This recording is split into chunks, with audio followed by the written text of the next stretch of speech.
Hello, everyone, and welcome back to Discourse. This is episode number 12. We just recorded a little Matrix Resurrections review. Hope you guys can check that one out. But if you're here with us, welcome. Merry Christmas. Happy holidays to you. Happy National Jewish Chinese Food Day, festive, all that good stuff. It's an absolute pleasure to have you here. Alex is like, shut up. No, I was just shutting a door. Stop saying that. I was like, he's gone. Just like, nope, I'm done. I was like, I'm done. Just, just snaps himself out of existence. But no, welcome, guys. We are going to be talking about our favorite Christmas movies and holiday films, that kind of thing, doing our top threes, top fives, and also talking about our favorite Christmas memories or traditions or holiday memories that we had while growing up. And again, absolute pleasure to have Emily here and Osnick here and Thunderly and Kaz Faye and Newsy Ducky and Vanny. I'm going to go ahead and, first of all, Merry Christmas and Happy Holidays to all you guys. It's an absolute pleasure to have you here. But I figure we can go ahead and start talking about our favorite films. And of course, if you have it in your list, hey, we can go into more detail. We continue to talk about it. Feel free. But I did my three favorite Christmas movie. You have five, totally fine. You can bring those up, no problem at all. I just did three for tonight. But I wanted to start with my third one. We'll go from these are obviously my favorites, but we'll go from maybe my least favorite in this particular list, but still an amazing movie that I truly love. And it's one that blends genres, which I really love. Because you typically think of like a lot of Christmas movies, like, oh, they're wholesome or they're comedies or they focus on family. And this one does that, but it's also a horror film. It also involves demonic little creatures that will murder you or eat you or do all sorts of other horrible things. I mean, I just want to throw a fucking party and watch Snow White. But one of my favorite films, Christmas movies, that is Gremlins, directed by Joe Dante, a nasty little family Christmas movie that came in the 80s. Caused this film and Steven Spielberg's The Temple of Doom is what created the PG-13 rating because of its violence. This film is violent. Like, I'd say, watch this movie, it's like, what are you talking about? Gremlins, it's fine. Don't worry about it. They're precocious. They're doing their thing. I mean, yeah, they're going around murdering, but it's okay. But it's like, wow, they really messed some people up in this film. And it's like, I could see if you want to show kids this, make sure that, that they're ready for it, that they're right age. So I could totally understand like the PG-13 rating for this movie because they murder a heck of a lot of people. But it's always been one of those annual classics for me. I always watched around this time of the year. I love it for its practical effects. I mean, you have, this family with Billy and his father, who is just an idiot and a terrible inventor and salesman, and the mom who's just trying to hold it all together. It's just like, the only reason why I'm still married to your father is because I got to raise you. We got to make sure that you're able to get to college. Like, I love that. I like to read into that relationship. I love how wholesome Billy is and want to do right by his family, working like 2 goddamn jobs while going to high school, interested in this girl, wants to ask her out, and he gets a new pet for Christmas in Gizmo, who is so freaking cute. I love him. I think originally voiced by I'm trying to remember. Oh, Howie Mandel. Howie Mandel did the voice of Gizmo. It's like, it's so weird. It's like, wow, okay, like, the guy that does all those game shows and things, like, that is indeed the man. Yeah. Germaphobe Howie Mandel, yes. But yeah, World. That's right. Bobby's World, indeed. But yeah, I've always loved this movie. It's a classic, and I love how, other than, because you think of like horror films around holidays, the one you always think of is, of course, Halloween. That's where a lot of them are. But if you had to pick what's the second most, the second holiday that has the most horror films kind of around it, that's also Christmas, I would say. So I think it's like the extreme. It's like, Christmas is all whimsical and it's fun and it's wholesome and family. But then you have the dark side of Christmas, which I think people like to bastardize. So I think that's funny. But I absolutely love Gremlins. That is my number 3. Does anyone have, do you want to talk about Gremlins for a second? Any opinions on the film? Is it one of your favorites? Just curious. So weird. You go, Vanny. No, just the rules that the Gremlins have, like, can't feed them before midnight, don't get it wet. Oh, true.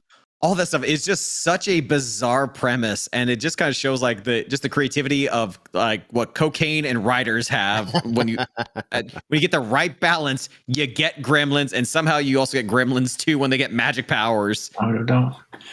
Yeah, written by Chris Columbus, by the way. Yes, it's Like I grew up with Gremlins as well too, because again I grew up in the 80s. There you go. Again, it's just weird, and I grew up with that. I didn't even think of Gremlins when coming up with my list, but yeah, that's a solid choice. That's like a really solid choice. Yeah. Austin, do you have something to say? I like Gremlins 2 more, and I know you don't. I know you don't like Gremlins 2 as much, I but don't. I just like Gremlins 2 because it feels like it's the perfect example of, all right, Joe Dante, you made this money. Here's a blank check. Do whatever the heck you want, and he did whatever the heck he wanted. He did. He wanted Looney Tunes. You got Looney Tunes. You want to? It's just like that Key and Peele sketch where it's like, you want a sexy gremlin lady, you get a sexy gremlin lady. You want a sophisticated voice gremlin. It's like every time you have a successful movie, it's like Malignant. It's like, we're gonna give you a black check, do whatever the heck you want, do whatever crazy shit you want, and I appreciate it for that. As much, even though it probably isn't as good of a movie, I do appreciate it. Just it's like, go crazy. There's a lot of people that I know personally who think Gremlins 2, who prefer Gremlins 2 over Gremlins 1. And I don't understand those people. I just don't get it. But Wow. I feel like I'm the minority that just dislikes that sequel. I think it's fine. I think it's okay. I think it's just lesser, but clearly a lot of people love it. And I'm in the minority. Didn't you have Hulk Hogan in it? Yeah. Yes, it in did. the middle of the movie.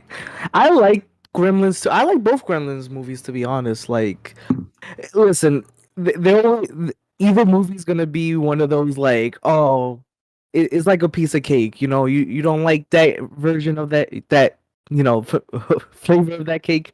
I like this flavor. I like both flavors. That sounds weird to me. I'm kind of hungry right now. No, that's fine. But like, both of them, like, the first one's horror, the second one's pure comedy, and I like both of them because they're different, and I just love Gizmo.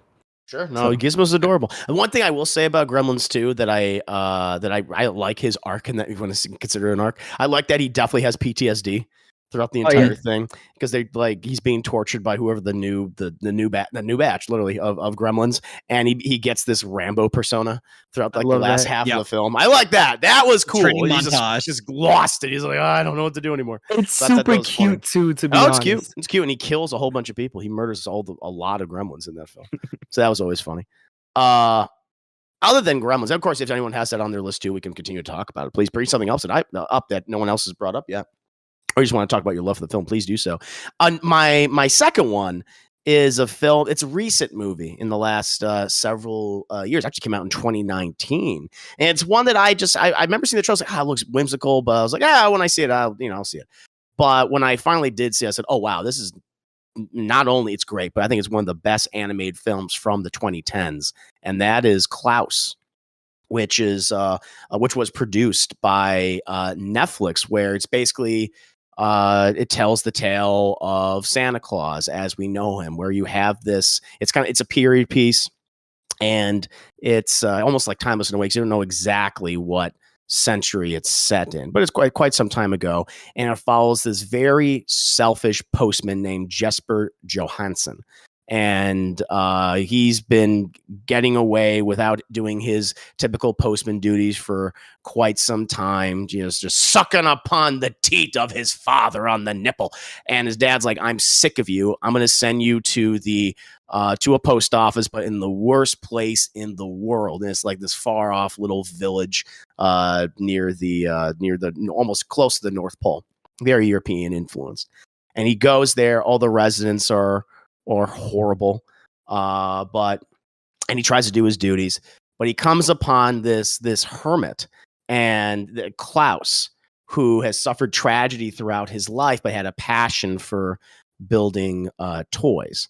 And it's about their friendship and the start of the Santa Claus legend, where they bring these villagers, these two warring families, together to stop this violence and become friends. And it, focusing obviously on the friendship of Klaus and Jesper.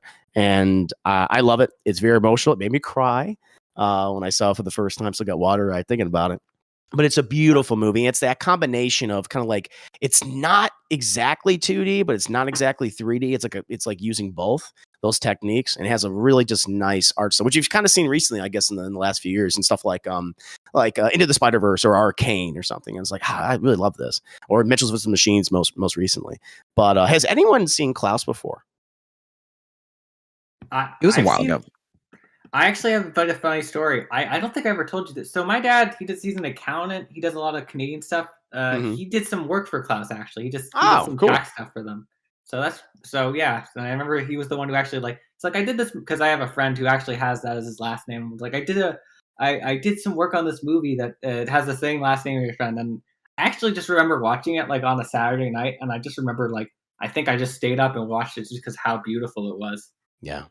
It's a gorgeous looking movie. It's so cute too. Mm-hmm. Like there's this, I'm just looking at the poster. Wow. Like there's this little girl who's clearly like Scandinavian or Norwegian or Swedish or something. And she speaks whatever the language she speaks. And like no one knows the fuck she's saying, but she's like so cute and adamant about she wants to meet Santa Claus. And it's so dope. There's so many wonderful moments that you just can't help but smile. It's like one of those feels like, really, Also, again, a modern classic. Also, R.I.P. Norm Macdonald. That's one right. of his last movies. That was one of his last roles. And he does a great job. He plays like a sea captain who is, again, like typical Norm Macdonald fashion, very sarcastic, which I love it. Love the film.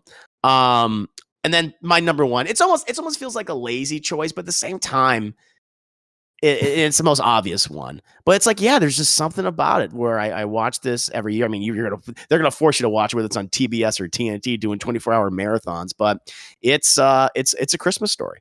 Mm-hmm. Directed by Bob Clark, starring a very young Peter Billingsley, who would one day work for Tony Stark and Mysterio. But before then, he was just Ralphie Park, and he just wanted a Red Ryder BB gun. And it's set in the 1940s. And really what it is, it almost feels like a slice of life movie. Where it's like the whole film is very much like, okay, I want to get this Red Ryder BB gun for Christmas. It's the ultimate gift. It's just him fucking scheming to try to get this the entire time. And I like it. He's kind of like, but he's a kid. He's a selfish kid. He has got no sense of morality. And I kind of like that. But then we have these little wholesome moments scattered throughout the entire film, whether it's stuff with his dad or with his mother or with his brother. And, and Dad, of course, played by the late great Darren McGavin, who's so good in this film. I love the 40s aesthetic. And it has just some great humor that has aged extraordinarily well over the years. It's a classic. Yes, it's one that, of course, you're going to pick that one, Chris. But I can't help it. It's beautiful. And it's funny because when the movie came out, like it was a moderate success when it came out. It did pretty well. But in years since then, it's made hundreds and hundreds of millions of dollars, just because of how many times it plays on television and VOD sales and streaming sales and things. So, yeah, it's one of those iconic Christmas movies. Yep, that's my number one as well too. Yeah. There's something. It's kind of this weird mix of like, it's still at the end of the day, it's wholesome, it's super cheesy, but it like the humor like still works really well. Like a lot of the jokes like will still crack people up for too, and there's really not even a major plot to it. It's just, to your point, it's a slice of life. It's just this kid's Christmas break, and just like him having like a very weird Christmas. And just see things through his imagination, and like it still has, I think, one of my favorite scenes ever, which is when they're at the mall and like Ralphie sits on Santa's lap and he just freaks out, doesn't know what to say, and then like as he's gonna go down the slide, like he manages to stop himself, climbs back up, tells Santa he wants a BB gun, and then Santa just kicks him in the head to go down. Ho ho ho! You shoot your eye out, kid. No, I love it. It just has these moments. Like I'd be very surprised if like no one's ever seen this movie before, but it just has those specific moments and scenes that are so ingrained in pop culture now that we reference. I don't even like how the film, like, it's funny to your point about Santa Claus, like Santa Claus as a concept is fucking horrifying.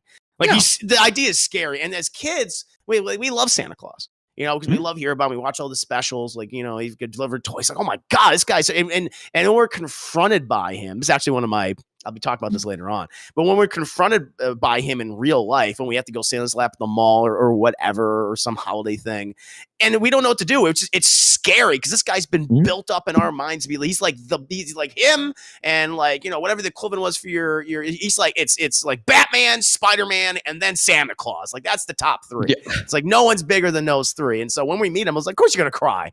I did too, and that's one of my holiday memories. But yeah, any other opinions on Christmas Story? Is this on anyone else's list too? It's definitely.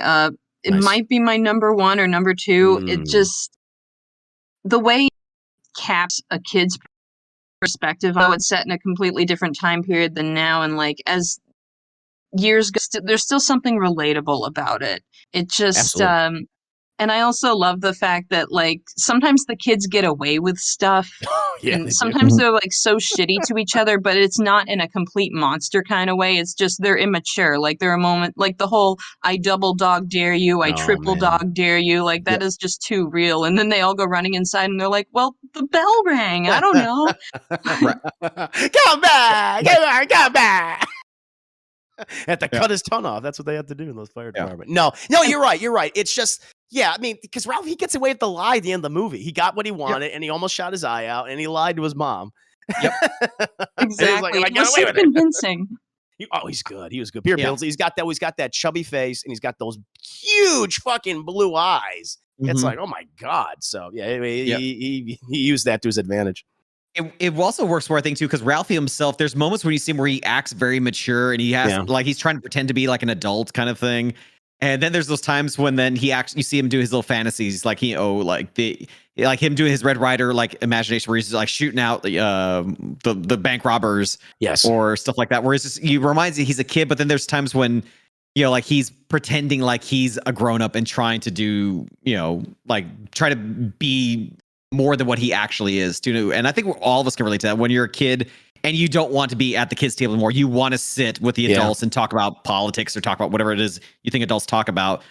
But still, he's still a kid too. Like when he gets his Ovaltine decoder ring, or Little Orphan Annie decoder ring, and it's "Be sure to drink your Ovaltine," and he goes, "Son of a bitch!" That's right. Like that's it. Like there's something like, especially me. I think I was that way as a kid too, where I wanted to be treated as an adult and be mature. But I also still wanted it. I wanted both ways. I wanted to be a kid too, and I wanted my toys, and I wanted to have my imagination and just go wild with it too.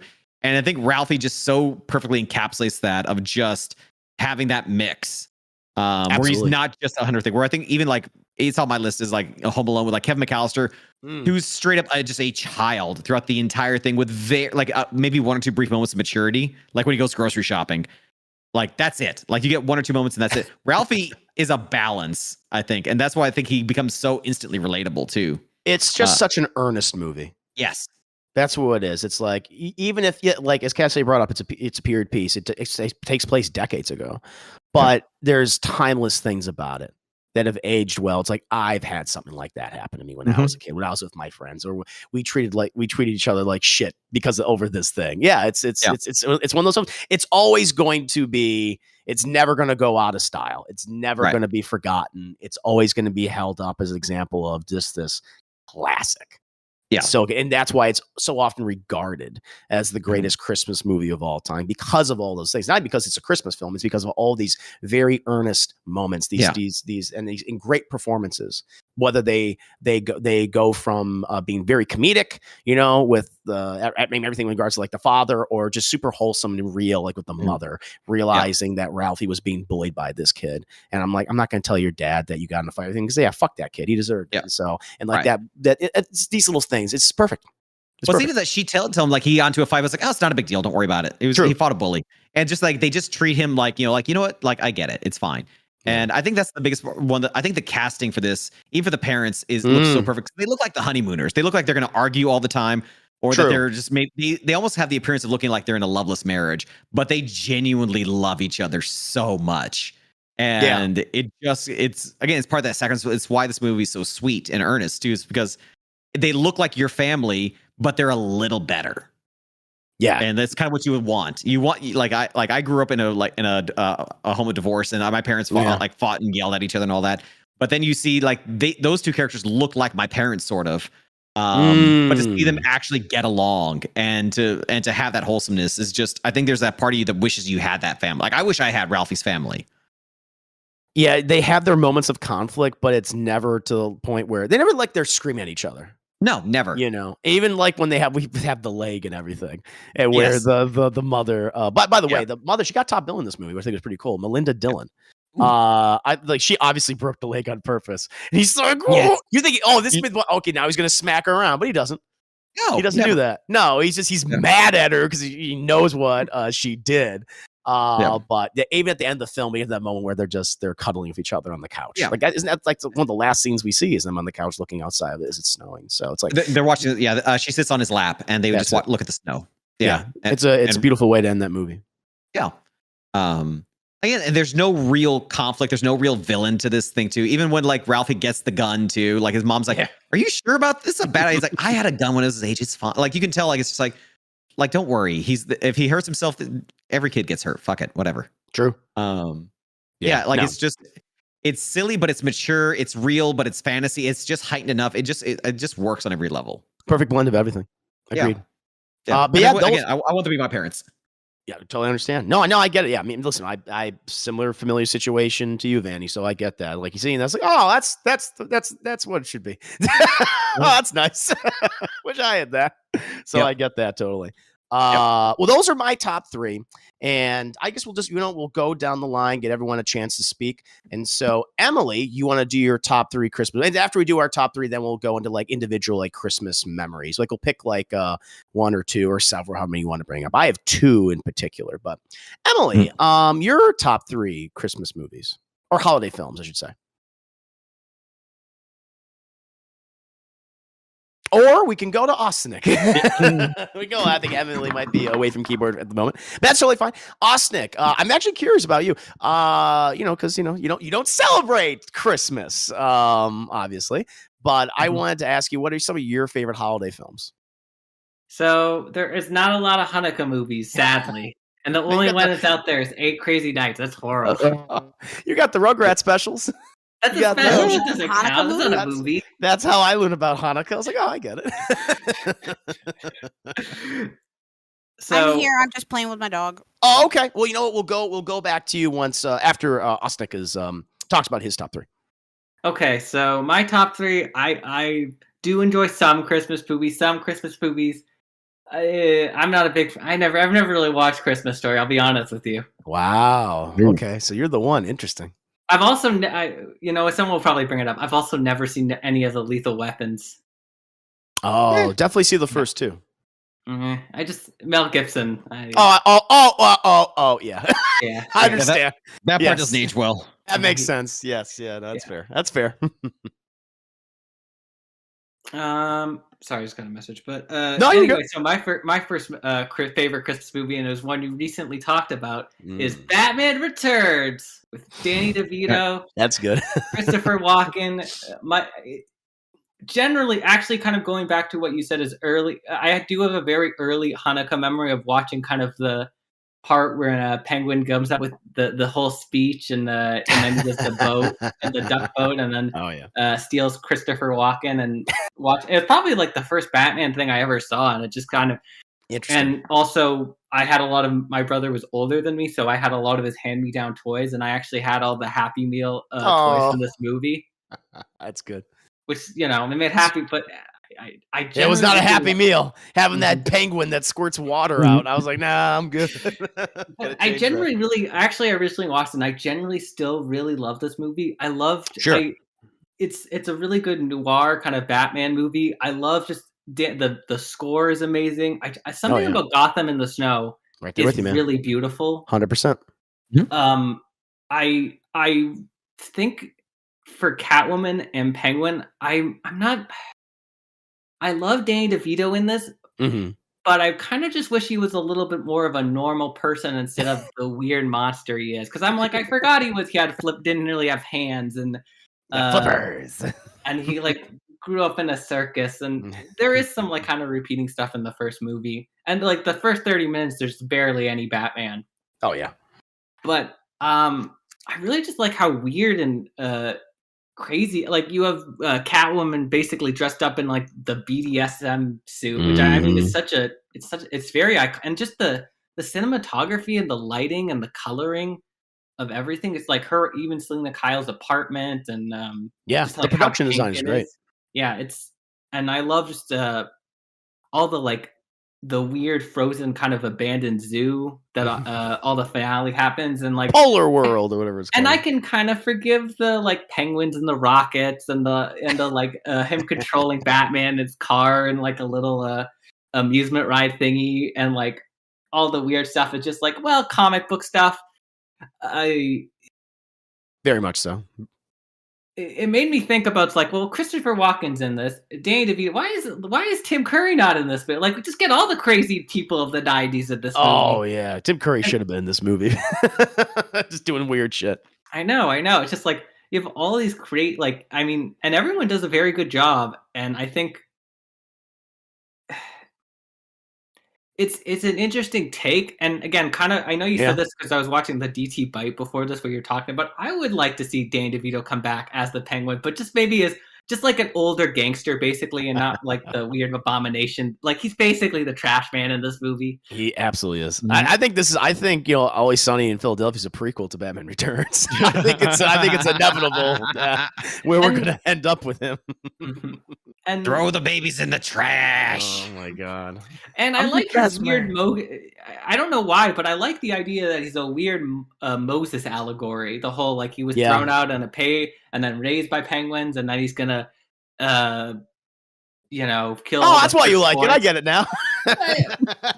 No, but I'm just like, that's an interesting idea because funny. he's the antagonist. He's not usually. That's always the protagonist. Is the Moses the hero, character. Very much so. And yeah, man, I'm right there with you. No, I'm sorry. Keep going. No, you can say your thing. No, also gonna say no. Listen, because I've done a review for this recently. I've done audio video commentary for it recently within this past month. And no, I mean, I like this movie. I think there's stuff about it that doesn't make any sense.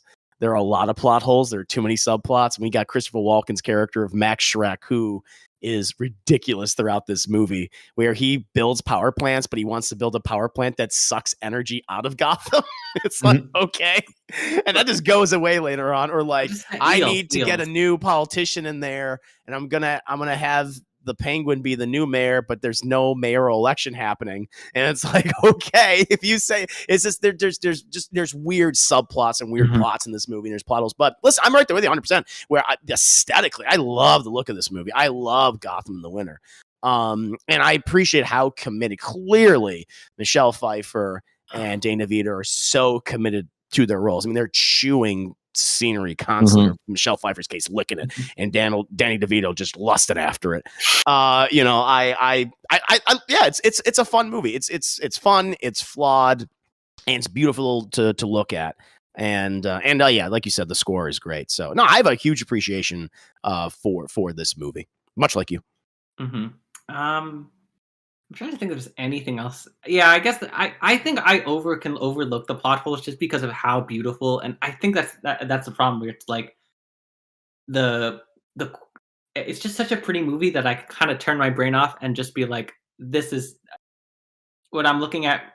Makes me happy, and it's just I don't know. I like all the aesthetic choices. I can understand Danny DeVito's Penguin, that they kind of want to do a different thing from like Burgess Meredith, who's like kind of like this, like kind of just a rich guy. Yeah. And I think he's a weird character to handle because it's like, well, he's a fat old, he's kind of like the Vulture similar, whereas like he's kind of just seems like it's kind of an offensive just name for like a fat old guy who's pretty much bald and stuff.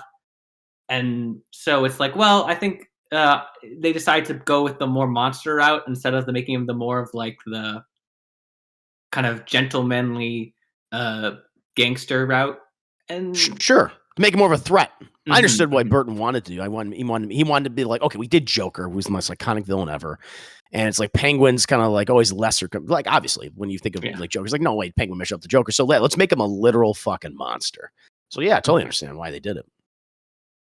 And I think Keane does a better Batman in this than maybe the first one. I know it's a little bit, there's not as much on him, but I think the scenes we get, and I think some of the like action and like stuff feels Batman-y, more so Batman-y. And it's also like looking at Byrne's other work with Keane, it's like he's very subdued, which I think I like in this movie, as he's the, you know, he's the, because he's Batman, he's like the reason and justice, but he kind of, he's a good break from all the craziness of like Danny DeVito and Christopher Walken or Michelle Pfeiffer and Michelle Pfeiffer. Yeah. It's funny. He is the most sane out of all those people, and yet he is also crazy. He dresses himself a goddamn bad. No, listen, I'm right there with you, man. Even like, because Keaton is, I think he looks great in the suit, and I like when he has scenes. Because he's never the focus of these movies, sadly. But I do like him as Batman. And man, I can't help it. It's like, yeah, it doesn't make any goddamn sense why he has all these giant mirrors on these Batman mirrors on his like, why does fucking Bruce Wayne have a shit ton of like bat signal mirrors on his mansion? Like the DJ Alfred moment, which that feels like a studio note.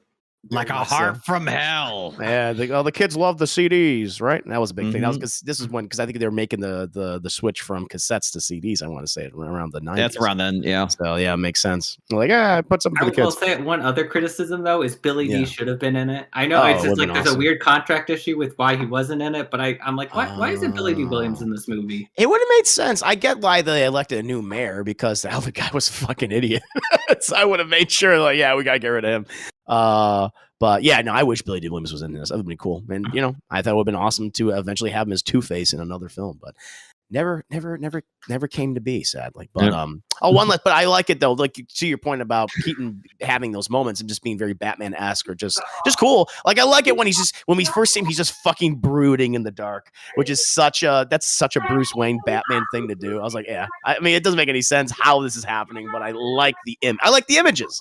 I like the pictures. So I'm right there with you. I like all the weird henchmen that are dressed up as devils and clowns and shit.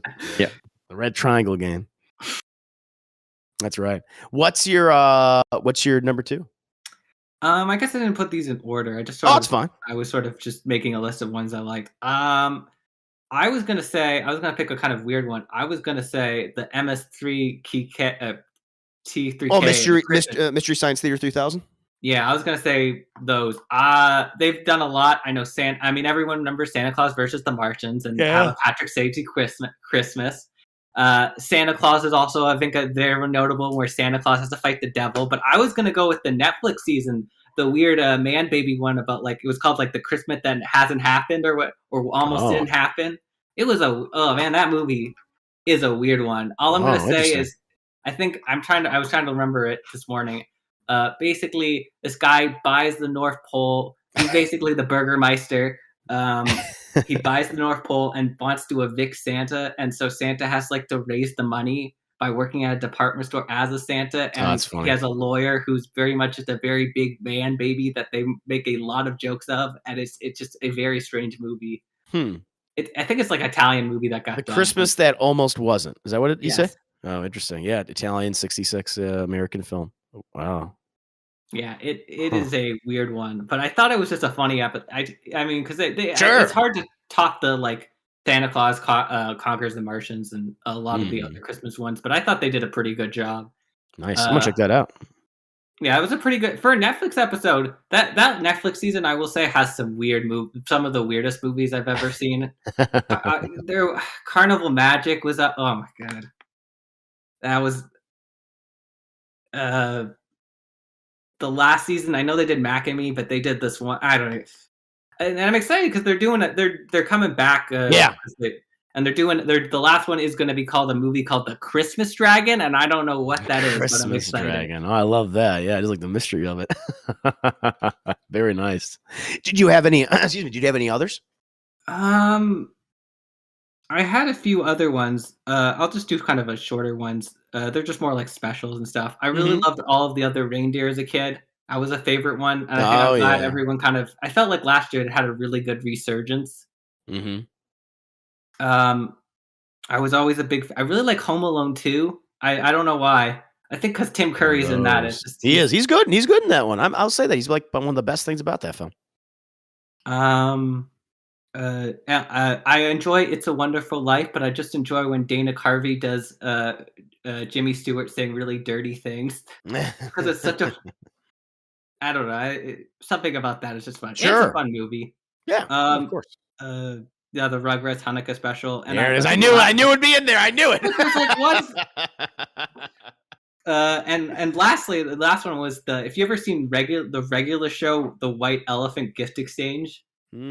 It was like kind of the show it was about the raccoon and the I know what it is. I just know it's one of those I just never watched, but it was pretty. I mean, it got pretty good later seasons there. They kind of did more. I kind of said it was sort of similar to Seinfeld, where things would go off the rails, basically. Like it'd be pretty crazy. Like it'd be pretty normal. Like the first episode is just they have to set up the chair, but they accidentally released the Destroyer of Worlds from a video game machine.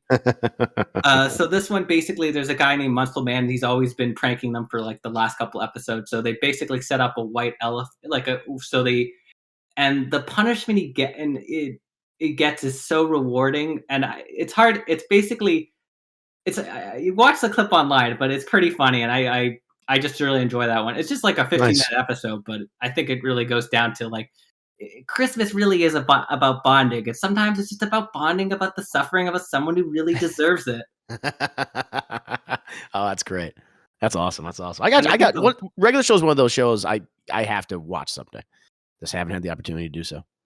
I mean, it went for a pretty long time, and there's I know it's popular. I know it was very popular. So that was Cartoon Network. Yeah. I also put on here the Festivus episode of Seinfeld. Just because I love George. I love George Costanza's parents. They're great. But yeah, that's my list. Nice. No, very nice. I like the variety in it. That was really cool. Very, very cool. Thunder Lee, what about yourself, sir? Your favorite Christmas movies, holiday films? Ooh, one of them is kind of like a horror film, but not really. It's weird. It's called Night of the Comet. It's I know that. Yeah. Yeah, it's an 80s film. It's about these sisters, and like there's like parties and stuff because I think a comet was hitting to Earth and it just obliterates like a lot of people and turns others into zombies, and like it takes place around Christmas time, and I just like, even though it is technically a chick flick in my opinion. I like following the sisters around, and like they're like one of them is complete the opposite of the other one and stuff. But like in this world where these zombies and stuff, and then there's the scientists who have ulterior motives to them. Sure. The sisters are the best part about that movie, which I truly enjoy. Nice. The second movie that, it's my favorite Christmas movie is How Grinch Stole Christmas. Which one? The animated or the Jim Carrey? The Jim Carrey. I like that one too, man. Just because Jim Carrey is the highlight of that movie. Oh, he's amazing. Like, like Jim Carrey somehow one-ups himself in like every movie at the time, but this one is like, he's in these green prosthetics, and he's somehow like you wouldn't tell that's Jim Carrey, but he's a villain, but he's a misunderstood villain in that movie, which is fun. I love every actor in that movie, so there's that. I've always, because I know that movie has a pretty mixed reception, but I've always really liked it. Like, listen, it has some problems. It's Ron Howard, and for whatever reason, he has like a gray-blue color palette for that movie. It's like all the colors are repressed, I was like, that's an odd choice. But Jim Carrey, he is amazing. He's given it 110%. Just so many scenes, like when he's just by himself. And I just loved it where you can hear his own echo. And is that one scene where these oh god, how is it? Oh yes, it's like he's because it keeps echoing back and forth, and eventually he says, "You're an idiot." And he said, "Oh no," he says, "I'm an idiot." And it says, "You are an idiot." Like his echo comes back and says that. I love that. Yeah, no, there's so many great scenes in that movie, and his performance is incredible.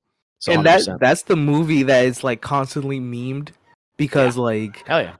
it's the Jim Carrey moments that's the meme the most. So, Of course. yeah. The next movie that I really like, this is my number one movie. It's Mhm. Home Alone 2. Crazy. And People love Home Alone too. It's nuts. the It's on only my reason, list too. there's so many reasons. Macaulay Culkin being back from the first movie. I love the first movie, but this one is the one that I watched the most when I was a kid. Mhm. Mostly because it takes place in New York, where I live. Um, I feel like I constantly say that all the time at this point. It's this situation in where he hops on the wrong plane because he was supposed to go to Florida with his family, and because what was it that he needed to switch the batteries on the camera? On his talk boy. Yeah, Oh, he his was looking for Talk Boy. battery. Yeah, so he follows the wrong family to the plane and ends up in New York by accident. Yeah, and that's where like, oh look, he has his dad's credit cards and stuff, and then he's just starts spending it on like the whole like Room the service. Plaza Hotel. Plaza Hotel room service.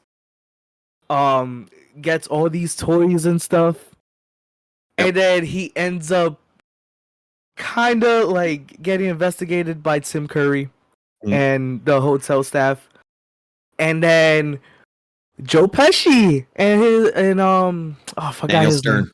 Daniel Stern comes back and is like, "Uh-oh, we got a new situation now." Yeah. So it's like it's such a good it's really like one of those movies where it's Also, the nostalgic traps to me. I was gonna say all the traps are way more like he's just throwing bricks at them. Yeah, it's a cartoon. Like Home Alone 2, like Home Alone 1 was already cartoonish in nature. Home Alone 2 should have just had a Looney Tunes like sound effects throughout the entire thing. Like Yeah. complete with like skeletons that show when somebody gets electrocuted. Yeah. Yeah.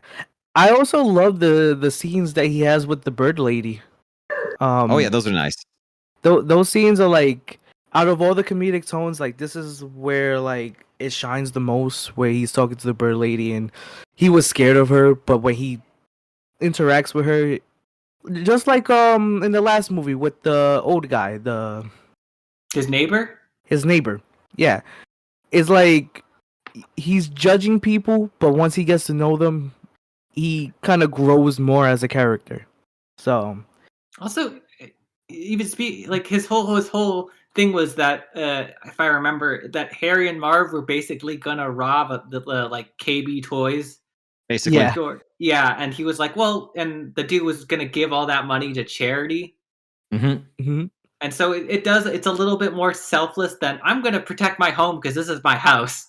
I'm gonna Yeah. stand my ground and protect myself from these people who are trying to break in. He seems like he's like, no, I'm gonna get this money back for these kids. Like it's Yeah. It's a really great movie. So it's something that we probably won't get back because now Home Alone is that a cash grab movie at this point. So yeah. Yeah, we'll find out. It's I guess the fact that you guys have it on your list is like, all right, I've not seen this movie in years. I've not watched it. I remember the time just being very unimpressed, honestly. So maybe I gotta give another watch. It's like, all right, fair enough. Everyone has it on their list and they grew up with it, so it's like, okay, maybe I gotta do that too. just skip I'll the check it scene out. with the person who shall not be named. who's in Oh that movie. yes. Where's the bathroom? It's right down there. There. Yeah, you can get it. No, thank you. Oh, I'm sorry, Emily. We skipped you and Ducky and Henry. Stefan, welcome. We're just we did a Matrix discussion, and we're just doing our top 3 Christmas movies. And after we do that, we'll talk about our Christmas memories or traditions and that kind of thing. Just go one at a time. But it's an absolute pleasure to have you. Merry Christmas and Happy Holidays to you. Merry Christmas, all. Thank you for having me. Of course. Happy to have you. But Emily, your favorite Christmas movies or holiday films? Oh, that's hard to say because I'm not as fond of the holiday as I once was. That's totally fine. I have to think here. That's okay. Well, we always go back to you. We just want to pick one. That's totally fine. So we'll Okay, just. I'll say one Christmas movie that I really liked that I don't think anybody else missing on here. The Ref. It had what was it? I'm unfamiliar with that one. Oh, I Came know what out you're in talking about. '94. It's not. It's how do I explain it? It's not the usual kind of typical Christmas movie. Some people would probably say it's a little uneven. It's a little too dark for some and whatnot, but it falls in the holiday season. It's not like the usual kind of Christmas movie. Dennis Leary, was really funny in it. I thought it was a really, really funny movie, and this was pre shitty are we allowed to Kevin say his name? Spacey. Kevin Spacey. Oh. And I think Judy Davis was on it. Judy Davis and Kevin Spacey are this couple who are basically damn near on the verge of divorce, arguing constantly. Their lives shitty, suck, or whatever. You know, they're the reason why each other is so miserable. It's starting to sound like the beginning of American Beauty, but anyway. Dennis Leary comes along. He's this criminal in the midst of stealing jewelry, and he's breaks into their home because he got busted. And he sets off the alarm, and gets busted by the family. And instead of getting the fuck out of Dodge, he decides to take these people as hostage. But he turns out that was the worst mistake you could have ever made, because these people are so goddamn dysfunctional. They're arguing, screaming. Their family is miserable. They come over. It's just like this guy is like, he grew up with a happy-go-lucky family. So seeing these dysfunctional, crazy-ass people during the holiday season, it's definitely worth watching, I think. It comes to a head towards the end of the movie, this one scene where all the arguments and shit come to a head. It's quite funny to me. Interesting. I'll check it out. I've never seen this, but I never heard of it before. So I'm just looking up a little. 94. 94. Yep. 94. And apparently, I guess it was mismarketed. At least that's what Dennis Leary said. The fucking trailer doesn't do it any favors if you go pull it up on YouTube and be like, I don't know how I feel about this, but you gotta watch it yourself. The trailer was really good. Justice. Cool. I'll check it out someday. I might make for a fun review. Nice. Very nice. Well, you know what? Doug Harris, since you just arrived, feel free. I mean, your favorite Christmas films, or your top 3 or something like that. So I know I'm going to be a bit of a dark horse with this one because people prefer the original, but actually came out when I was born. Miracle on 34th Street. Oh, okay. It's a classic for me, even though it's not 90s version? True classic. Yes, the 90s version. And yeah, just to see just Kris Kringle Santa Claus be like just a genuine good person, and it'd be more about the gifts. Mm-hmm. That's just such a nice moment. And I'm also from New York, so there are so many Christmas New York movies, and New York is so tied to the idea of Christmas, especially just this time of the year. And I think that movie encapsulates it, along with a lot of others. And you have Sir Richard Attenborough. He's playing Santa Claus in that, right? Yes. Nice. Very good. What are some of the others? And I'd also have to say Polar Express, because I know that CG is tough. Yeah, it's horrifying. I would say it's horrifying, but to each their own. It's about your favorites. I enjoyed Angelina Jolie as that hot monster in the Beowulf movie. I like that. She can do no wrong. She will always look hot as an ugly monster. I know she wasn't, hot in the poem, but Did you see Polar Express in the theater as a kid? Yes, I did, and that's honestly where it stuck to me. And again, I know the graphics terrifying and everything, but the core message of just belief, enduring over time. I mean, that's always been my draw to Christmas. Just the innocence, the just having an imagination and not letting growing up take that from you. I mean, it was a core theme for a lot of people in my age range, with Toy Story and the Santa Claus and so many other movies coming along that time. But the Polar Express, I think, handled that message really well. And that was like the first of Robert Zemeckis' CGI animated movies, correct? Yes. Yeah, that was a big one. That was hugely popular. A lot of people love that movie. I think still do to this day. And it's been so long since I've seen it, and so I'm definitely forgetting a lot of details. I did like the aesthetic. I did like this magical Christmas train. They have to save it, and I like that you had Tom Hanks playing 3 different characters in the movie. Right. I thought that was pretty. He was a great actor. I mean, he obviously is a great actor, but in those roles, I think he really encapsulated them. Yeah, I remember liking that. He plays Santa Claus also in the film. So He yeah, was Santa? Oh. I think he was Santa. I'm pretty. I could be wrong. I know that he plays the conductor. He plays the magic hobo, and I think he's also Santa in the movie. I could be mistaken. Again, I haven't seen the movie in so long. But did you have another one, or were those your two?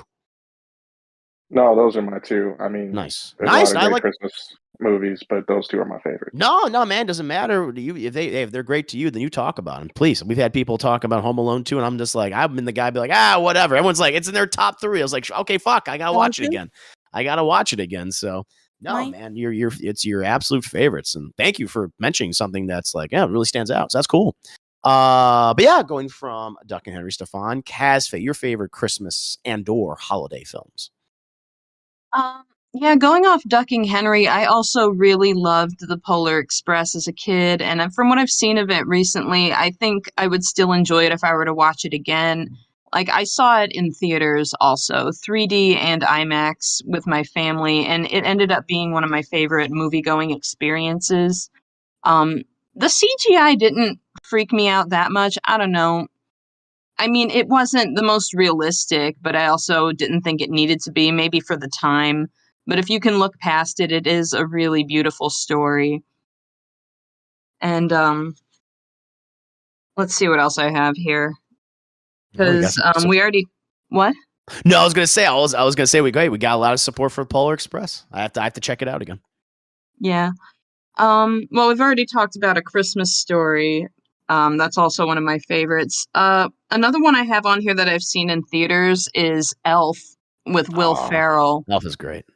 And I remember it had more depth than I thought it was going to have. I think that was one of those movies that I saw mainly like because my dad wanted to see it or something. I wasn't sure if it would be good, but it ended. It was so wholesome, and it showed a different side to Will Ferrell, I think. It was like a perfect blend because you had those scenes where he's screaming like "Son of," and everything, but it works. But it has those quieter moments, and like when he, both how he interacts like with his adopted elf father, and trying to get back in contact with his real dad, James Caan. I really like those scenes, even when he's literally in a giant elf costume and having these conversations. There's just it's that earnestness. And I think that's why it works. It works on those comedic levels and also on the dramatic level. So it's a great pick. Elf is, I forgot. I would have put that. I think that's maybe my top 5. That's one I definitely watch at least once a year. Yeah, and it's also like, oh, go ahead. Oh, I didn't mean to cut you off. Go ahead. No, I didn't have much other than it's just really memeable. Like you sit on a throne of lies and things like that. That's true. I didn't really like Elf growing up all that much because just people constantly, they were actually making jokes about it. Like when the movie first came out, it was for, memes and everything.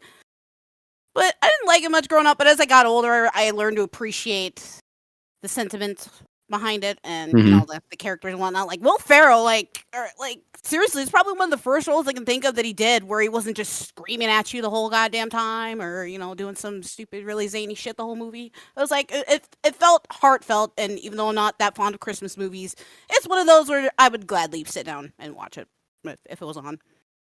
Yeah, I think it's aged very well. The comedy's great. That's Jon Favreau.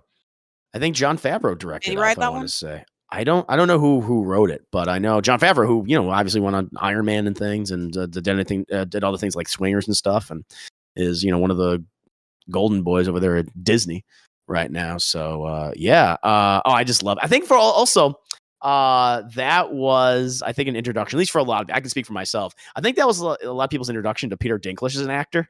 Oh, he's an angry elf. Yeah. At least that's the one that I think. When I think of him, I'm like, yeah, it's the movie I first saw him in. I can't think of anything else that I ever saw him in before Elf, honestly. He did a lot of indie stuff. He did a lot of smaller movies. I mean, well, I mean, you know what I mean. Wow, Chris. You know what I mean. Anyway, I didn't mean he was in the really shitty Underdog movie. Oh yeah, he was. Oh right, he was in the second Narnia movie. That's right. Yeah, he played one of the dwarves. Yes. Is it bad that I only first saw him in Destiny? So Nah. like after that, never then watched Game of Thrones. Never watched Game of Thrones. I'm not a fan of Game of Thrones. Okay. Yeah, Says Destiny. Yeah, and his dialogue got replaced. and he got replaced by Norman North. So Right. His Sorry. dialogue got replaced. Yeah, Yes, 'cause they Yeah. literally he replaced him. mocked. It was. Listen. I played the first Destiny, and I'm like, yeah, this isn't good. Well, yeah, it just seemed like it wasn't directed well. was No, the that's what problem. it was. He wasn't- wasn't directed well. I think His they got a new direction, his director. direction was be a robot, sound like a Yeah. robot, and it's like that's what he did, and yeah, it just didn't have any personality to it. Yeah. But other than Elf, did you have another film, Casfe? Yeah, I wanted to go back to It's a Wonderful Life. That's one Please. I've seen since I was a kid. And although, I mean, some people might see it as kind of hokey or kind of a basic choice, it's just, to me, one of the quintessential Christmas films. It's almost like the adult version of like a fable or a fairy tale, you know? You've got the guardian angel, you've got like, I don't know, as soon as I saw it, even when I was really young, I knew where the story was going, but that's kind of why I wanted to watch it. It's just so perfectly formulaic, but the characters feel real. It's earnest, and it's aged surprisingly well for an old film. Yeah, no, it's a beautiful movie, and I mean Jimmy Stewart kills it in the role. Goals for you too. Scared the He, shit out of me. he yelled. Sorry, he yells that in the. What was it when Mr. Potter? I don't know if anybody else who's. If you have not seen A Wonderful Life, it's free. It's there because of the whole Yeah. the whole copyright thing. It escaped that bullshit. So Yeah. you can go watch Oh it. yeah, when he's back home and he's yelling and everyone's like he's fucking out of his mind. Oh yeah. Yeah. You just scared me. Oh my god! I was like one of those people on the street going, "Oh my god, man, it's crazy. He needs to be taken down. Need to arrest that man." It's one of those scenes of the Oh, movie my where it's lordy. just like he kind of snaps, or he's like, "And that goes for you too. I don't want your goddamn money. I want to keep my That's right. pride and my family and Oh, my that's business." what it is. Oh, okay, gotcha. Have you I never was, seen I was, it? I was thinking the ending of the film. Nice. And is that the only other film you want to bring up, Casfe? Do you have anything else you want to say about it? There were some Christmas specials I wanted to touch on, like Please.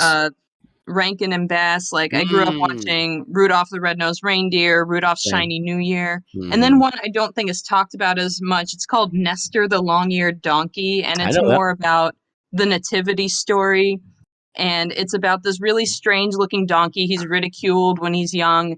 And then he and his mom go on this journey. And I forget how much detail he's given about this beforehand, but it's also tragic. Like, his mom passes away before they get there, but then he gets there. And it turns out that this donkey was like present for the birth of Jesus. And he ends up, I don't know if he like helps them in some way, or maybe he like helps keep the baby warm with his ears or something. But it's one of those things where it's very like a nativity version of Rudolph almost. It's really cute. I always liked Nestor. Yeah, I remember. I didn't watch it as much as something like Rudolph the Red-Nosed Reindeer or his Shiny New Year, and like, you know, Santa Claus Coming to Town. But I remember watching that. I think I watched it like several times as a kid, and so yeah, it was very, very, very nice movie. Very nice movie. Any other specials? There was one, I can't remember a lot of details, but it was a really weird, different sort of origin story for Santa, where it like shows how he became immortal, and there are a bunch of other characters. It's more of a mystical, very like pagan-ish approach, like in a good way to his origin. There's a few different versions. I think there's one that's straight up animated and another that's stop motion. And then there was another one, Noel, the Happy Christmas Ornament, where this ornament has the spirit of Christmas in him because the glass blower cried a tear of joy while making him because he heard about the birth of his daughter. It's a cute little story. I think, and is that 2D? Yeah. I have seen that one. I remember growing up watching that too.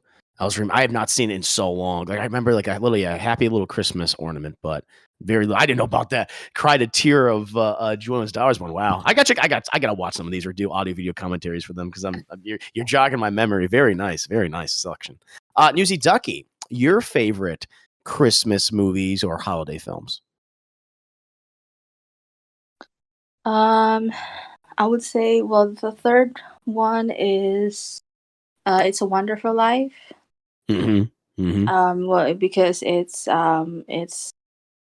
started with a non-sus white man Jimmy Stewart. Of course. I like Jimmy Stewart. Stewart. Stewart. He's Stewart. No, he's I great. can't In think of his name. Yeah, Jimmy. yeah. Jimmy. He's a very non-problematic actor for me, so I like Sure. him. Yeah, and I actually just like to be honest, when I watched it at first, I was like 12, and my English at the time wasn't really that good, Mhm. so I didn't really understand much of the movie or the plot of it because of that thick transatlantic accent that they have at the time. So yeah, but I actually just like it, to be honest. It's a nice kind of reflection of what we are dealing with right now, as a society, I would say. Sure, and also shows you your worth and with the impact you do have on people's lives, despite what you may think about yourself. Yeah. Yeah, I think that has just a very good message. Yeah, nice, well put, Chris. Thank you. As a nice white man. I know. Nice nonsense white man. What do you have any others? Yeah, I have two more. Well, the second one is Home Alone. Mm. Because the plot is actually my childhood fantasy. I've been wanting to be left alone by my parents and forgotten just for one day. And because I'm a middle child, so I don't really rely too much on my parents. So yeah, I mean, I like it, and also because that house is actually just 10 minutes away from my house right now. What? Oh, Yeah. it was well, it's Chicago. That's right. Yeah. Yeah, well, it's in the Chicago suburb. It's Mhm. I think it was shot in Winnetka, somewhere around that. Yes, it's like 10 minutes away from my place. And That's yeah, awesome. it's nice to like drive around that and see what it looks like now. It's privately owned, so I can't Right. really take pictures. So yeah, it still looks the same. Yeah. Cool. I bet they probably have a fence around it now and everything, right? Yeah, Yeah, they they have to. have like lots of security cameras just for Yeah, people are trying to protection. get Yeah. inside. Yeah, I feel sorry for people like these iconic locations, like in TV shows, like a house or a building, like in a TV show, and you constantly, and if they are privately owned, you have to constantly deal with people going there and showing up. And so, yeah, I mean, it's a major inconvenience. It's funny you bring up the house most recently, because I think haven't they turned that into like a oh god, what is it? Like a bed and breakfast. Bed and breakfast. Thank you. I was gonna say Airbnb, but not Airbnb. Yes, yeah, bed and breakfast. And isn't it? Well, I don't think it's being hosted anymore. And wasn't it being hosted by the actor who plays Buzz, who recently came back in the new movie? I don't know about that. I think it is. The thing is, so this came out like a couple of days ago. Apparently, he's been arrested for strangling his girlfriend. So it's like, well, that's done. That's over. Well, so yeah. But I mean, he looks sus anyway. So He does. He looks super. He's always looked sus. It's like I would buy Buzz. I was like, you know what? Yeah, I see. Yeah. So that doesn't surprise me that his real life actor turned out to be shitty. Yeah, That's he always seemed. Well, I mean, we don't know his personal life, but the thing with him, it's just he's like, I'm really passionate about the franchise. I need Buzz money. was a sociopath or a serial killer in the making in Home Alone. Nobody else can tell me otherwise. Yeah, there you go. There you go. His role reflected his real life. Apparently, he was planning to kill Kevin with that tarantula. It was Buzz. And what's your favorite? Well, you guys might be surprised. It's the most favorite Christmas movie I have. It's nothing to do with Christmas. It's called Dante's Peak. Okay. Yeah. It's a super volcano movie. Yeah. Yes, it is. What? It brings people together. It doesn't need to be a holiday. Yeah, actually, I first watched that when I was 5 with my parents. We do that. It's like an annual family Christmas tradition. We watched that every Christmas. Interesting. Up until I was 12. And I mean, I like it. It was a nice introduction to me because after that, I started watching those gory films, and I'm actually just used to it. So yeah. I mean, it kind of traumatized me for a bit. There are some traumatizing scenes in that. Yeah. Yeah, but I mean, I liked it. It's a very it's a goofy kind of disaster movie, but Oh, it is. that's where I learned the nursery rhyme, row row boat. Oh So my yeah, god. No, that's horrible. Really? Oh my yeah, Jesus. that scene was I Oh. mean, it was horrible, but that's where I first learned that You were nursery 5 rhyme. when you first saw it? Yeah, I was Okay. 5. Damn. Yeah, Yeah, and that's a dark way to learn that, right? yeah, I mean that's Holy also shit. the same year that I first watched Poltergeist and Okay. The Exorcist. So Nice. yeah, Your Exposing you at a parents were young just age to preparing this. you. Yeah, there was like, yeah, it's fine. It's fine. yeah, You'll be okay. exposing me to the real world. So That's yeah, true. Super volcanoes. I mean, Yeah. that movie is just notable for coming against Volcano with Right. Tommy Lee Jones, and hmm it was just one of those weird movies where they're very similar plots, but they came out of the same. It's like a Olympus Has Fallen and White House Down. That's right. yeah. It I was actually it was the year of the dueling volcano movies. Yeah, that's right. It was 97, right? I think that those both came out. And Dante's Peak came out first, so that did well, and Volcano did not. Mm-hmm. yeah, I think yeah. That's actually the movie that I kind of wanted Chris to review, but I don't know if you wanted to. No, I'll review it someday. Of course. I reviewed Volcano. Forgot I've done about Volcano. so I Yeah, got to I'm do not the other sure. 97 Mhm. Volcano movie, Dante's Peak. Yeah, I'm not sure if you have seen it yet, but it's the I one have. with oh okay. Yeah. It's Yeah. a nice 90s disaster goofy Oh, disaster movie, so very much so. No, the 90s yeah. they were trying to capitalize, I imagine, off of a lot of Roland Emmerich's movies. And they're like, okay, we need our own big disaster, Roland Emmerich, because they brought that back. He brought that back. So there's no doubt. Yeah, I'll definitely review Dante's Peak. That'll be fun.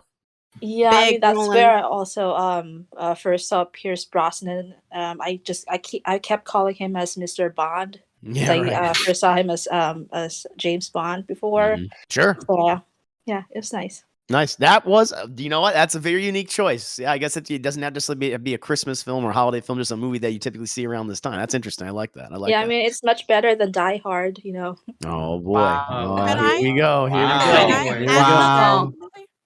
It kind of reminds me of how some channels play or they were at one point playing Night at the Museum, or all three of the movies maybe around Christmas. Or I've seen that happen. Like one year they were playing it 24 hours or something. Yeah, HBO is notorious for that. That's where I keep watching all these non-Christmas movies. Yeah, just HBO. I guess it's like family films, because I guess the Night at the Museum movies are very much like family films. I think some of them take place during the winter time, I suppose, but they're not Christmas themed at all. So that's good. Right. Yeah, interesting way I wanted to point out. But Vanny, ending with you, good sir, your favorite Christmas and or holiday films. So we've already actually brought up all three now. So my number one is absolutely A Christmas Story. That is part of my traditions. I watch it every year. Yeah. It is just that is my childhood and my adulthood holidays wrapped up in a bow. My number three is Home Alone 2, because again, I still remember watching it in theaters as a kid, just laughing to the point where I couldn't breathe. Because I think seeing it as a child in the theater as a cartoon, it just worked on every level for me, and just could not just like legit gasping for air because I was laughing so hard as a kid. And actually, my number two was actually just brought up. It's Die Hard. I love Die Hard. There it is. I knew someone. Yeah. I knew someone would I was mention it. surprised nobody actually brought that up. I was figuring Elf was going to show up on this list and some of the classics, but I really did figure someone was going to say Die Hard. But no, I absolutely adore that film to death. It's a shame of what they've done with John McClane as a character. Like I never saw the last Die Hard film, but just the first Don't film. need to. Yeah, Save yourself, Vanny. Don't watch it. yeah. I mean, they turned him into a superhero by Die Hard with a Vengeance. So it's dumb. They took away the everyman aspect, but yeah, like the pacing, Hans Gruber, the good. casting, the everything about it. Like it's such a fun movie, and Bruce Willis just knocked it out of the park for that one too. So yeah, I usually will watch Die Hard every year. I absolutely watch A Christmas Story.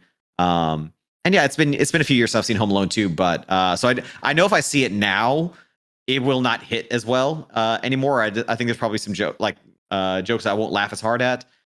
Sure. But for like favorite films of all time, because it has such a nostalgic value for it, it's always going to hold a special place. But Home Alone 1, of course, too. But and I think a weird honorable mention, just because it's it's so unbelievably misguided is Kirk Cameron Saving Christmas. I just watched it yesterday, and I'm already an atheist, but that I finished watching that hour and 10-minute film, walked away somehow more atheist. Oh yeah, they'll make you an atheist, or agnostic. Yeah, Totally. it is. What a movie!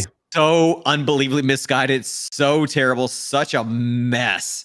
I don't even know who Kirk Cameron actually is. Like, I know is because you made that movie, but I don't know what was he like. What did he do? He was an '80s sitcom star. He was in Growing Pains, and he did a cameo in Full House. Growing Pains. He had found religion around that time, and he got very into it to the point that he drove his castmates nuts. Like, he insisted on all these extra rules. He made casting choice decisions because at that point he had become kind of a teen heartthrob in the 80s and 90s. So, like, he actually had his on-screen girlfriend fired from the show and then replaced with his actual girlfriend or wife. Jesus Christ! He is a monster. He is an absolute. It was like a Dean Cain situation where he was famous from one show in like the 90s or 80s, and then just like been writing that for years. Yeah, he's written that, and then he got into the Christian film kind of industry, and he became kind of a bigger name for that too. Like, he did the Left Behind series too. But he's an absolute prick and a monster, and that film is just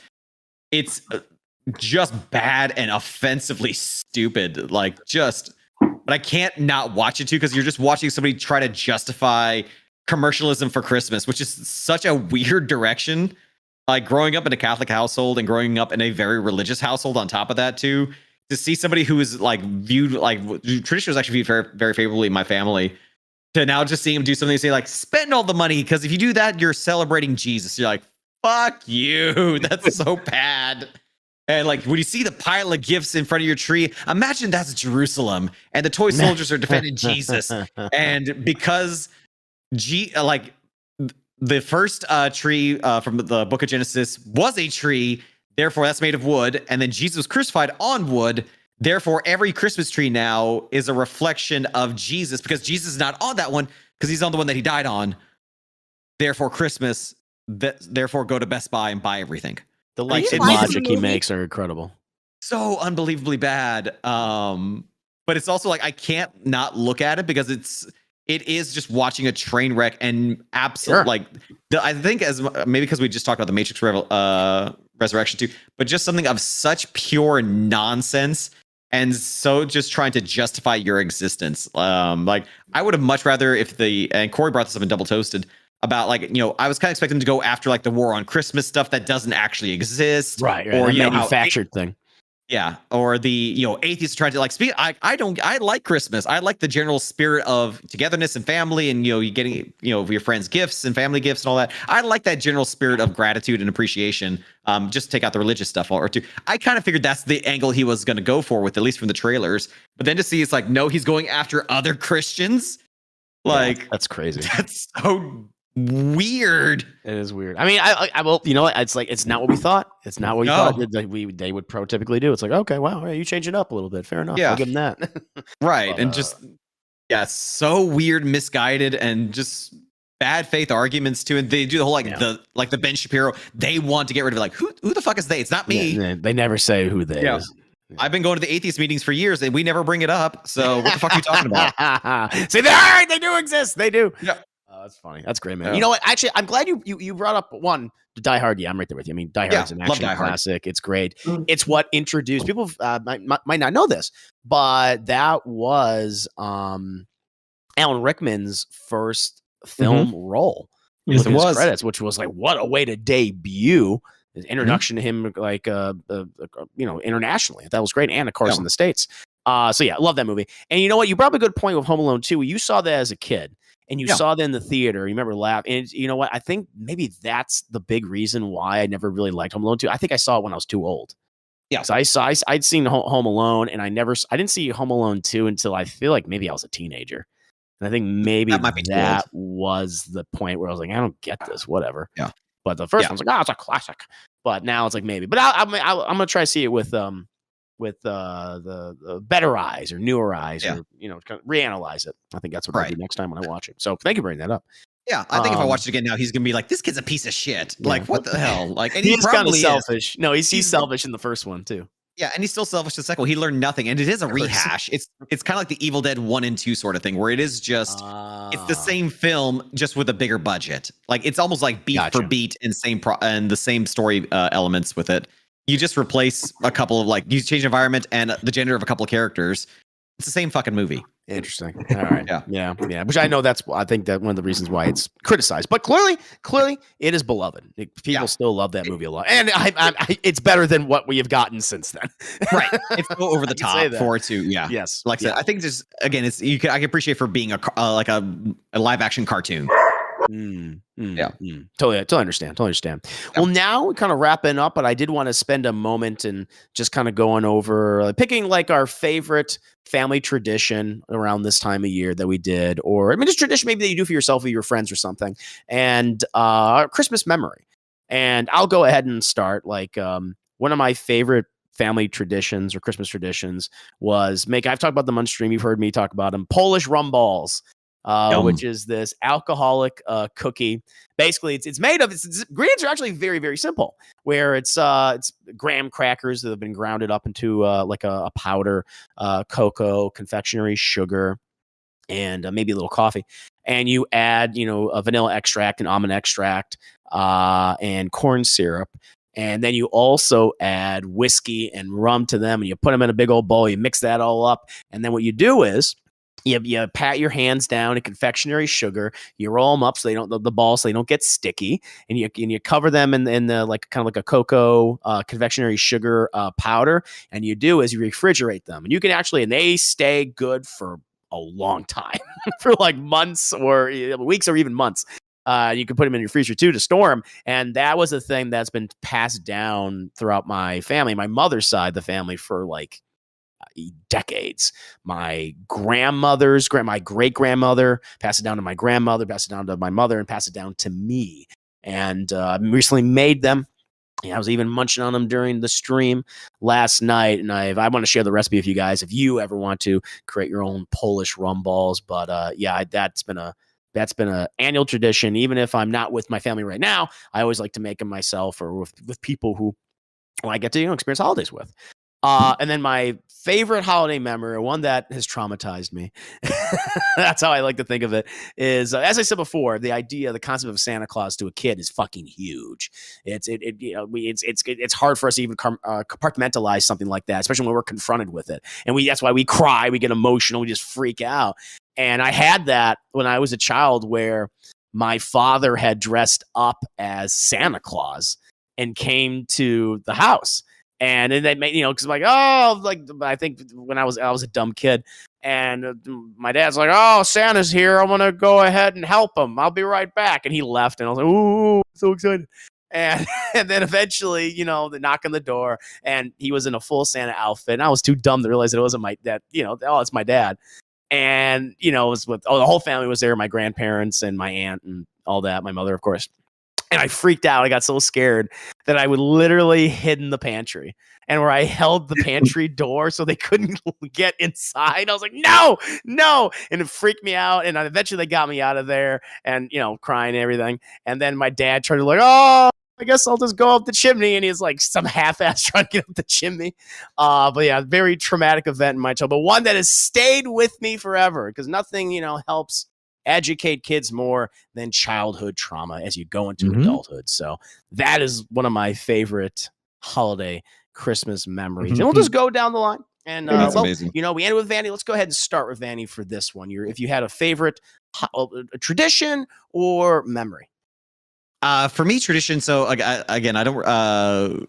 My childhood was a bit weird and rough, so I don't really have one from as a child. But growing up, it has been watching A Christmas Story, either doing the marathons on TBS,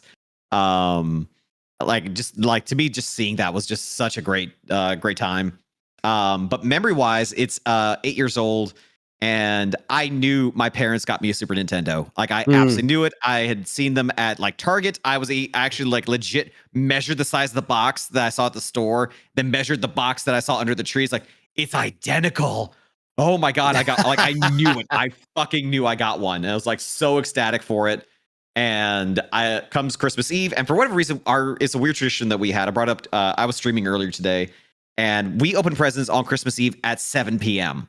Now, midnight on Christmas Eve or Christmas morning, Mhm. not when you first wake up, 7 o'clock, super weird. And so I'm counting down the seconds until 7 o'clock, and then I'm screaming at my parents, "It's 7 o'clock! Let me let me open it up." Go straight for that one. And I got my Super Nintendo with my copy of Super Mario World inside. But my Nice. parents also got me Gradius 3. And I was guaranteed my dad got that for himself because he likes space shooters and he wanted to play it too. Ah, there you go. And Final Fantasy 2/4. Oh, nice. Oh, which nice. which Fuck yeah. started my whole everything about me now. Like, that was such a defining Christmas for me because it just ended up getting that game, not knowing what it was, and then absolutely falling in love with it, and then becoming Final Fantasy, then becoming a major influence in my life. And it Yeah. started from that Christmas Wow. as my one surprise gift. An exciting moment. That's awesome. It was 100%. Very cool. Yeah, very nice memory. I like that. Mhm. Yuzi Ducky, what about yourself? Favorite Christmas holiday tradition or memory? Sorry, I was opening presents. That's okay. No, it's fine. if you're doing present stuff right now, we can always come back Oh, to no, it it's later okay. on. Okay. Oh, no, it's okay. I would say, well, because my mom has a huge family. She has 11 siblings, Wow. and so every Christmas we actually just we have these little or big family reunion, Mm-hmm. and usually in one of my aunt's house. Right now, 2 years ago we had it on my cousin's house, Mm-hmm. and yeah, it's just my favorite my favorite annual tradition with Nice. my family because I get to see them and kind of have a little chat with them, and it's just, I mean, because of the pandemic, we haven't been able to reunite, so I haven't seen them for 2 years now. Yeah, Oh. yeah. So yeah, Hopefully next year we'll be able to do that then. Things calm down. hopefully. But Yeah. yeah. But I mean, I was kind of relieved because I have 50 cousins, Oof. so yeah, I That's a have to lot. like give.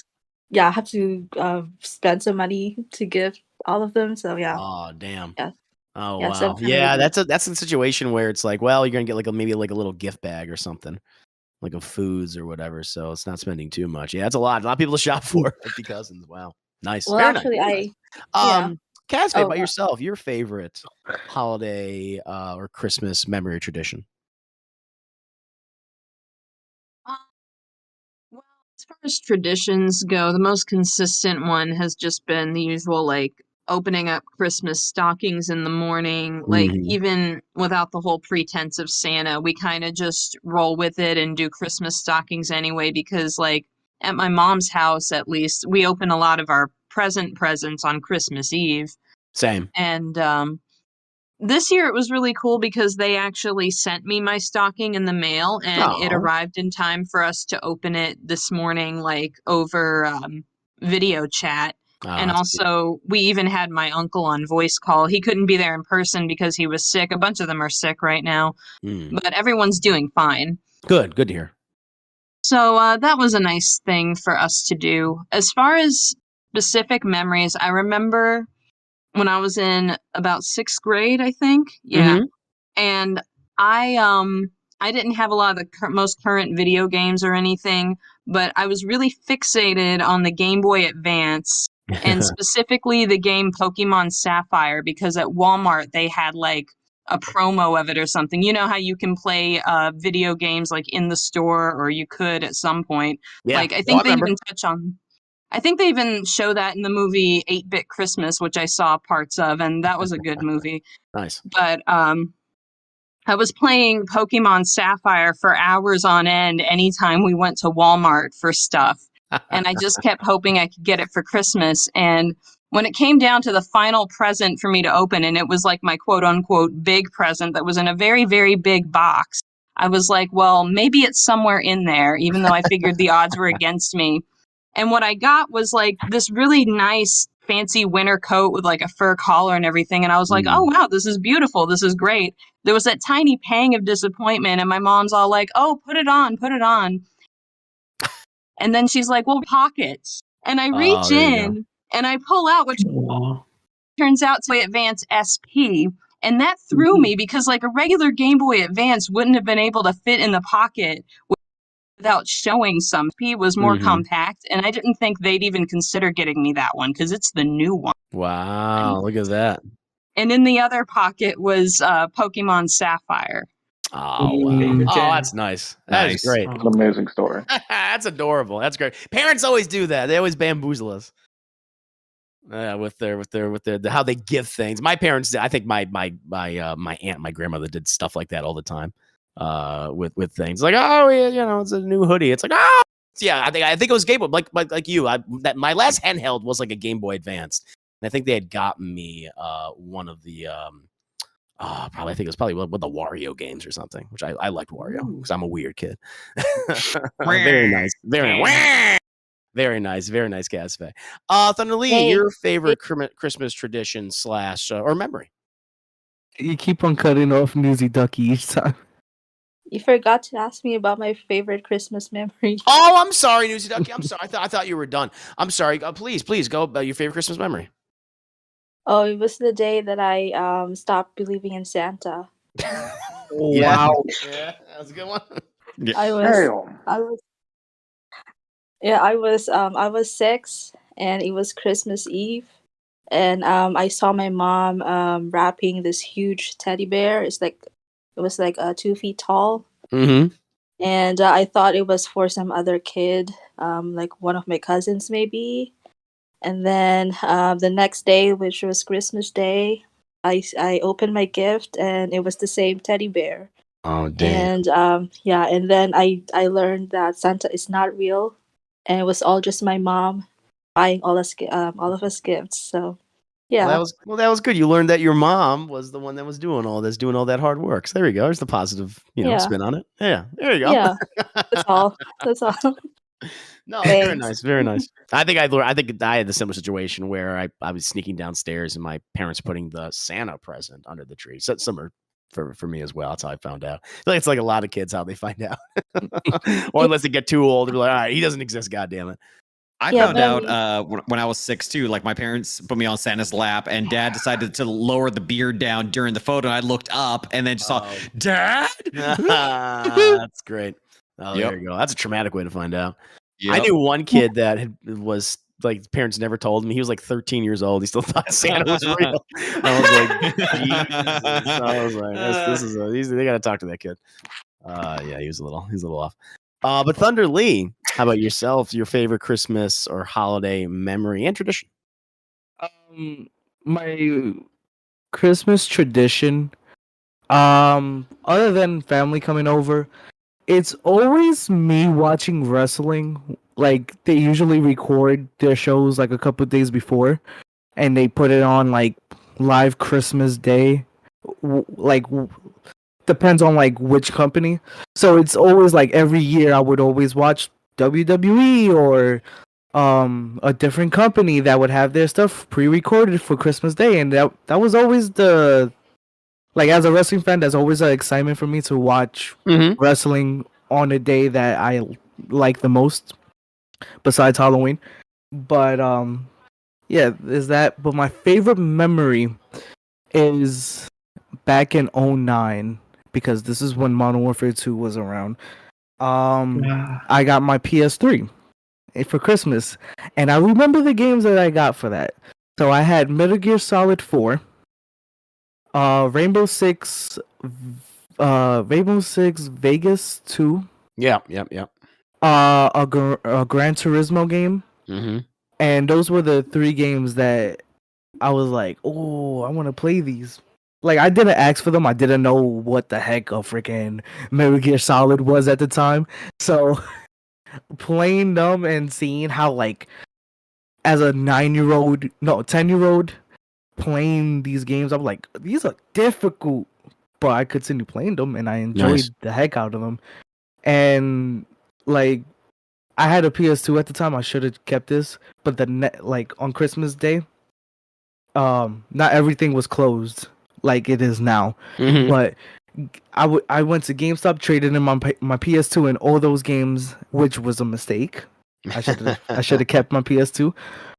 but I was young, and I ended up getting the newest Call of Duty game, and SmackDown versus Raw 2010, because as a wrestling fan, I had to get the upgraded version of what I played on the PS2.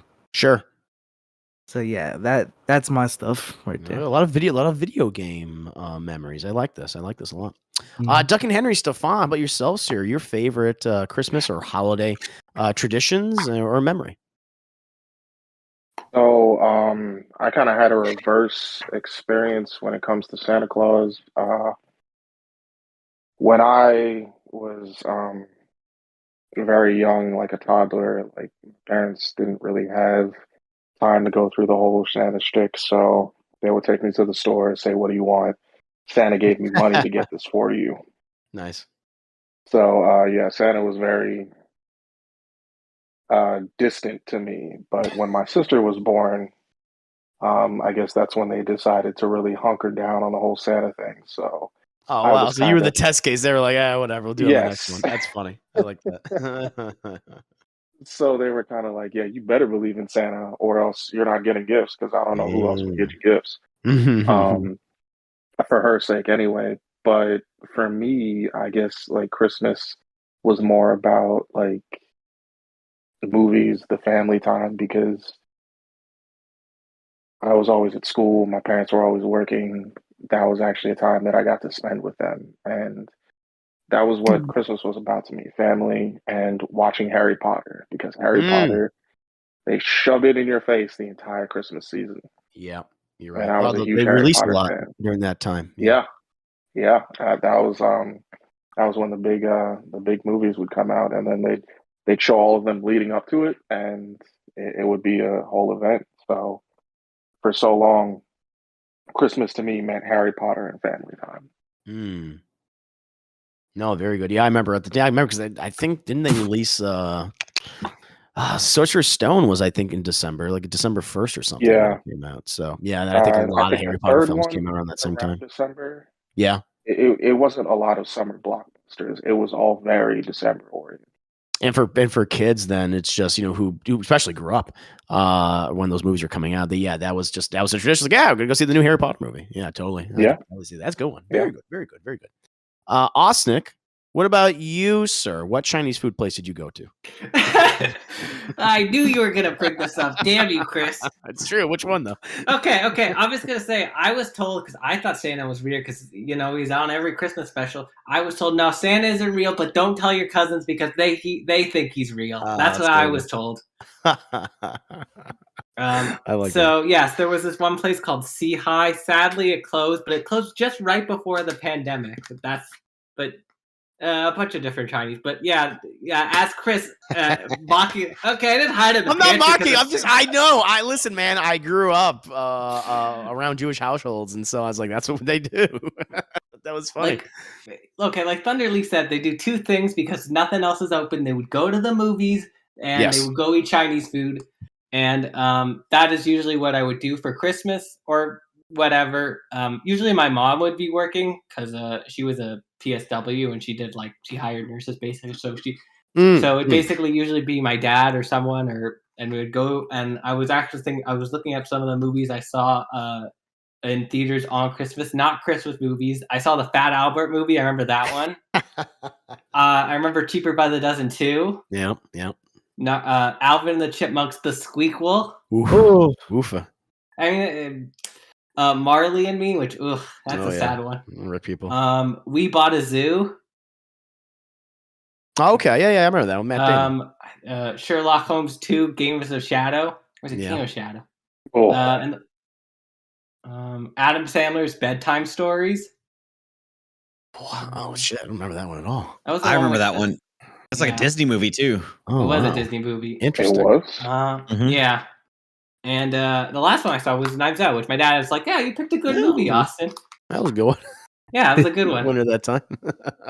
Yeah, a lot of bad movies I saw. But I mean, I enjoyed them as a kid. And cool. I have a lot of fond memories. And I'm jealous that other people get presents and we don't get 8 presents. I never got 8 presents. I mean, I got some like one cool thing, Sure. Usually, because my birthday's kind of close to Hanukkah, I wouldn't get that much great stuff. But I never got like I never got a PS3 for Christmas. I mean, yeah, I'm like, oh Sure. man, I'm jealous of all the people who got cool stuff for Christmas. So yeah, that's my holiday traditions. That's cool. No, it's funny. I guess I should have mentioned this. My traditions. My family and I, we always, when I was a kid, we would go to the movies on Christmas Day because some of you guys had mentioned that you open your presents on Eve. Like I guess I don't know. It's the Polish tradition where Christmas Eve gets more. There's more focus on that than Christmas Day, and so we always celebrated that one. Christmas Day is like, all right, whatever. The next day we'll go see a movie. Yeah, exactly. Nothing's open. And Chinese food. The next day is Boxing Day, where people would go to the malls and stuff and buy because it's things would be on sale. Yeah. True. Yeah, I guess you get those 3 days. So, but yeah, much like you, Austin. I mean, my family did the same thing, where go to the movies on Christmas Day or something like that, or Eve, depending on what was happening that particular year. But no, great picks. And Emily, you go ahead and we'll wrap this up. But what are some of your favorite? Oh, yeah, go ahead. Didn't mean to cut you off. I don't really have any Christmas traditions. Growing up in my house, it was very, how do I put this? Dysfunctional. So it wasn't really anything good about Christmas in my household growing up. I do have one favorite Christmas memory, and I was 8 years old. I ruined the whole concept of Santa Claus for my younger sister because she was being an asshole about it that year. Okay. It's a great memory. I remember it because it was a good memory. Anyway, I was 8. She was 6 at the time. She was being a snooty little brat about something, or some wisecrack about something. Anyway, I was like, well, if you're not, I'm like, Santa ain't gonna bring you shit because he ain't real. I didn't say these words exactly. But I was like, she went all falling to my mom. Whatever. I got my ass beat for it, but it was well worth it. 20 years later. Wow. Still worth it. There it is. That's an interesting memory. Good one to wrap up on. I like that. Do you have a tradition, or was it just spoiling the Santa Claus legend for other children? Is that what it was? Tradition? I mean, I've watched Jingle All the Way every year since it came out. I like Jingle All the Way. It's always fun watching Arnold Schwarzenegger assault people over a fucking toy on the holidays. Put the cookie down. Sinbad kind of brought it on himself, and Oh, Sinbad's a domestic terrorist in that movie. Also, did you see they actually made like a Turbo Man action figure? Oh yeah, wasn't that like a Kickstarter or something? That was a real thing. Oh, it was? Yeah. Oh shit, I had no idea. Yeah, I remember seeing a Toy Story thing as a kid. The Turbo Man thing reminded me of the Furby craze back then, and I hated the fucking Furbies. I didn't know there was a real Turbo Man thing. Okay, I had no idea. I remember in the movie. I remember the movie coming out, but I didn't see it until. Did I see that? No, this is just recent. Oh, recent. Oh, okay. Shit, I had no idea. Wow. There you go. There you go. Wow. All right. I love that we love that the last. I know it ended on something mean, but that's my Santa favorite Claus. Christmas memory. There it is. All right. No, this is fun. It was great. I'm very happy talking about the Matrix with you guys and also doing these Christmas movies and traditions and memories, or holiday traditions and memories, that kind of thing. It's not even celebrates Christmas, but happy to have you guys be a part of it. Thank you, Emily. Thank you, Osnick. Thank you, Dr. Henry Stefan. Thank you, Thunder Lee. Thank you, Casfe. Thank you, Newsy Ducky. And thank you, Vanny Vanispheres, for being a part of this. Really do appreciate it. Thank you guys for listening to this. Hope you've been enjoying these Discourse. Again, we're going to be changing it up as we get into the new year. I've gotten a lot of great feedback from the people who participate in this with me, and it's been so much fun. But if you guys have anything you like us to cover in the future, I think it would be fun. Necessarily doesn't have to be movies or TV shows or cartoons. Like, we're going to really diversify Discourse. I'm really excited about that. So this might be the final episode for this year, because I think it's New Year's Day. And maybe if you guys want to do something for New Year's Day for next week, I'm happy to do it. I'll think of something. Maybe we can review something, or maybe again, we'll talk about it in a bit. But for those of you who've been listening to this right now, thank you so much, and bye. Yay! Bye. Very nice. Merry Christmas and happy holidays to you, and Festivus and National Merry Jewish Christmas. Chinese Food Day. Hell yeah.